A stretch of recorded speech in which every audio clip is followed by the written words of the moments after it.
After God mentioned the honor due to him and the honor and reverence that we give to his name, he turns to call for us to honor our parents. Good morning. This is Pastor Ernie Lewis of the Blue Point Church in Sisney, Illinois, with your thoughts for Friday. You know, of all the commands that we are given, this seems like it would be the most logical, perhaps even the easiest command to keep. Not in the days that we're living in with the families and the children that we see all around us.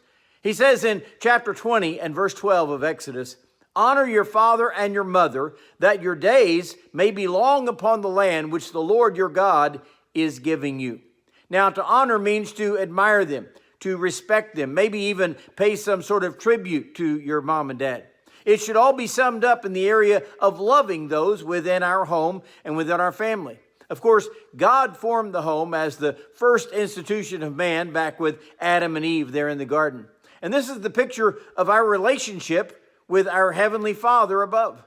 Paul reminds us that God made parents over the children. He made the husband over the wife, and the husband is to be subject to the Lord in all things for the kind of correct living that the Bible teaches us, to receive God's blessings for the home.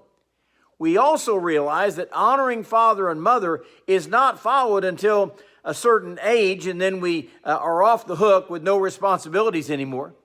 One of the most beautiful pictures of the biblical family is when parents are no longer able to care for themselves, so their children show them honor and care for them during the difficult and maybe the last years of their life on this earth.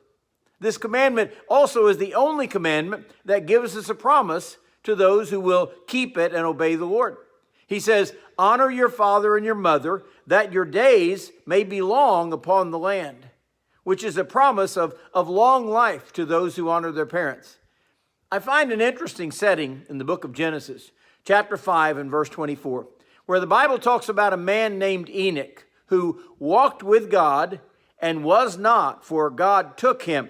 We see that here was a man that honored God, and God blessed him, not even having to face death on this earth.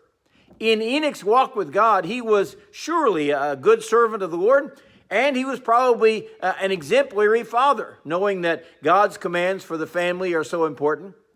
In the next verse, by the way, we read about his son, a man named Methuselah.